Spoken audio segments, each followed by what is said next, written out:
الله الرحمن الرحيم الحمد لله رب العالمين والصلاة والسلام على سيدنا ومولانا محمد وعلى آله وصحبه أجمعين أما بعد السلام عليكم ورحمة الله وبركاته مرحبا بإخوتي وأخواتي في الدرس الرابع من سلسلتنا. Bienvenue à tous dans ce quatrième cours qui va porter, comme on a dit au cours dernier, aujourd'hui sur le Nahu, Inch'Allah, et plus spécifiquement sur Ad-Dama'ir al-Munfasila. Ad-Dama'ir, qu'est-ce que c'est Dama'ir? Ad-Dama'ir, ce sont les pronoms personnels. Al-Munfasila, c'est-à-dire, en gros, Munfasil, ça veut dire séparé. Une chose, deux choses qui sont bien séparées l'une de l'autre, on dit qu'elles sont Munfasil.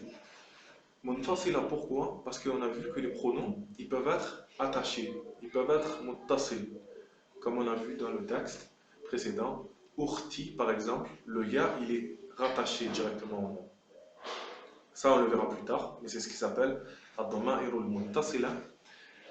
Et ad-dama'ir al-munfasila, ceux qui sont détachés du nom, c'est comme on a vu par exemple dans le texte Ana Zaid. Ana, qui veut dire je. Ça, c'est un damir, qui est le mufrad de dama'ir. C'est un damir munfasil, c'est-à-dire c'est un damir qui n'est collé à rien du tout, qui n'est rattaché à rien, qui est tout seul. Ana, anta, anti, etc. On va les voir et on va les étudier, on va voir chacun quel est son sens et pour qui on peut l'utiliser, Inch'Allah. Alors, on va commencer par la droite du tableau, à savoir, bon, vous le savez tous, mais en arabe, on lit de droite à gauche. Du coup, là qu'il y a 3 colonnes, on commencera toujours par là-bas. On va commencer par voir un damir, qu'est-ce qu'il nous rapporte comme information? Un damir, chaque damir, il nous rapporte 3 informations. C'est-à-dire qu'il comporte 3 sens. Le premier sens qu'il va comporter, c'est sur le nom. C'est-à-dire qu'un damir, il est soit mufrad, soit muthanna, soit jama'. Je n'ai pas besoin de le réexpliquer, on l'a déjà vu. C'est-à-dire que la personne désignée par ce damir, soit c'est une seule, soit 2 personnes, soit plus de 2. Deuxièmement, le damir, il est mudakkar ou il est muannas. Il nous apporte une indication sur le sexe de la personne désignée par ce damir, ce pronom. Donc mudakkar ou muannas. Troisièmement, le damir, il est utilisé soit pour al-mutakallim, soit al-mukhatab, soit al-ghaib. Qu'est-ce que ça veut dire al-mutakallim? Al-mutakallim, ça veut dire celui qui est en train de parler. Celui qui dit le damir, si ce damir il se rapporte à lui, c'est un damir de cette catégorie damir mutakallim. Par exemple, ana. Si aujourd'hui je dis ana, le damir il se rapporte à moi-même, il se rapporte à celui qui est en train de parler. Voilà. Deuxièmement, al-mukhatab. Al-mukhatab, c'est la personne à qui on parle. Comme par exemple, si je dis anta, tu. Si je dis tu, ça sous-entend que ce damir, ce pronom, il se rattache à une personne à laquelle je suis en train de parler, qui est en face de moi, que je suis en train de lui parler. Tu, pour un homme, pour une fille.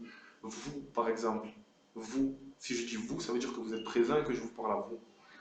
Je parle à quelqu'un de présent. Mukhatab. Mukhatab, en arabe, ça voudrait dire celui à qui on parle.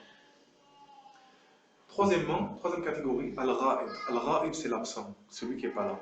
Si je dis il, par exemple, le pronom il, qui est huwa ou hiya, non, huwa, en arabe, ça se rapporte à quelqu'un que à l'heure où je parle, à l'heure où je dis huwa, il n'est pas présent.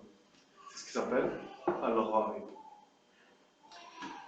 Du coup, on va voir les différents types de pronoms, ou les différents pronoms, les différents damirs, munfasil. On va les voir et on va les classer par ces 3 catégories. Al-mutakallim, al-mukhatab, al-ra'id. Et une fois qu'on les aura classés comme ça, on va expliquer pour chacun de ces damirs à quoi ils se rapportent vis-à-vis ou du point de vue du mudakkar ou du muannas, et à quoi il se rapporte aussi du point de vue du mufrad, muthanna ou jama'. Donc, bismillah, on va commencer par al-mutakallim. la catégorie des mutakallim. Comme on a dit, mutakallim, c'est celui qui est en train de parler. C'est ça que ça veut dire en arabe. Celui qui est mutakallim, c'est celui qui est en train de parler. Par exemple, là de suite, c'est moi, je suis le mutakallim. C'est moi, je suis en train de parler. Les damir du mutakallim, il n'y en a que deux. Ana et nahnu, qu'on pourrait traduire en français par moi ou je, excusez-moi, et nous. Quand je dis nous, forcément, je suis compris dedans. Donc, c'est un damir mutakallim, de la catégorie des mutakallim. On va commencer par ana. Ana, comme on a dit, se situe dans les mutakallim, mais au niveau de cette catégorisation-là. Est-ce que ana, il implique ou il signifie que je parle d'une personne seule, donc de moi seul, de deux personnes, ou bien alors de plus de deux personnes, d'un jama? Est-ce qu'il signifie un mufrad, un musanna ou un jama? Ana, il signifie un mufrad. C'est-à-dire, quand je dis ana, je parle que de moi. Je ne parle pas de moi et mon frère, moi et ma soeur. Je parle que de moi. Ensuite, ana, il est utilisé pour quel genre? Est-ce qu'il est utilisé pour les hommes, pour les femmes? Ana, il est utilisé pour les deux. Moi, en tant qu'homme, je dis ana. Une femme dira ana aussi. Il n'y a pas de différence à ce point de vue-là. J'ai marqué des exemples, je les ai marqués à partir d'ici, dans la troisième colonne, tout en bas. Je n'avais pas pensé à les mettre avant, c'est pour ça que je les ai mis à la fin. Par exemple, on voit ana, sa'idun, si je suis un homme, je suis sa'id. Sa'idatun. Sa'idatun si je suis une femme. Si je suis une femme, je dis ana, mais je dis sa'idatun. J'ai choisi de mettre un nouveau mot, comme ça, autant vous l'apprenez, ou alors vous le connaissez. Sa'id, ça veut dire heureux. Ana sa'id, je suis heureux en tant qu'homme. Ana sa'ida, je suis heureuse, voilà, en tant que femme. Le deuxième damir du mutakallim, de la catégorie des mutakallim, c'est nahnu. Nahnu qui veut dire nous. Si je dis nous, ça veut dire que je m'inclus dedans. Je m'inclus dedans. Je parle de moi et d'une autre personne. Moi et un groupe de personnes. C'est pour ça qu'il est dans les mutakallim. Ensuite, quand je dis nous, est-ce que je donne une indication précise sur le nombre de personnes? Oui et non. Parce que quand je dis nahnu, on comprend que je ne suis pas seul. Si j'étais seul, pourquoi? J'aurais dit ana. Si j'étais ana, bimufradi, j'aurais dit ana, par le mufrad. Si je dis nahnu, c'est forcément qu'on est au moins deux. Mais on peut être plus que deux. C'est pour ça que nahnu, il englobe le musanna et le jama. Je peux aussi bien dire nahnu, ana wa akhi, ou nahnu, ana wa akhi wa ukhti. Là, on sera trois. Ensuite, nahnu, est-ce qu'il correspond que à l'homme ou que à la femme? Non, nahnu, il englobe les deux. Une femme elle peut dire nahnu, comme un homme il dit nahnu. Ce qui change, ça va être la conjugaison du mot qui va venir après, ou du verbe qui va venir après, comme on le verra. Ou comme dans l'exemple, on l'a mis, nahnu sa'idani, ça veut dire nous sommes deux garçons et nous sommes heureux. Nahnu sa'idatani, ça veut dire nous sommes deux femmes heureuses. Nahnu sa'iduna, nous sommes plus de deux hommes heureux. Et nahnu sa'idat, nous sommes plus de deux femmes heureuses. Voilà pour nahnu, et voilà pour le mutakallim, puisqu'on a dit que le mutakallim, il y a seulement deux damir. Damirani pour musanna. On va passer ensuite à la deuxième catégorie, qui est la catégorie du mukhatab. Al-mukhatab, on a dit, c'est la personne à laquelle on parle directement, la personne qu'on a en face de nous et avec qui on est en train d'échanger. Dans cette catégorie, il y a 5 dama'ir. 5 dama'ir. On va commencer par le premier qui est anta. Anta, quand est-ce que c'est utilisé? C'est utilisé pour un mufrad. Si je dis anta, je parle à une seule personne. C'est utilisé pour un mufrad. Et est-ce que c'est utilisé pour homme, pour femme ou pour les deux? C'est utilisé que pour le muzakkar. Si je dis anta, ça veut dire que tu es un homme en face de moi et que tu es tout seul. Comme dans l'exemple qu'on a mis ici, anta sa'idun, tu es heureux. Anta sa'id. Deuxième damir, anti. Anti qui est utilisé pour le mufrad et le muannas.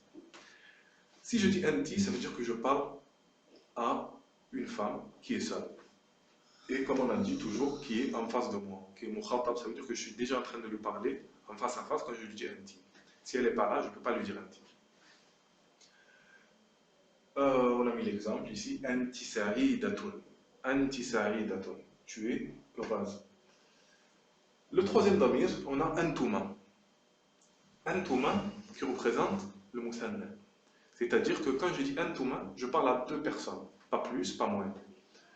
Je parle à deux personnes et je peux l'utiliser pour le muzakkar comme je peux l'utiliser pour le muannas. Antuma, ça veut autant dire deux femmes que deux hommes. Comme dans l'exemple qu'on a mis ici.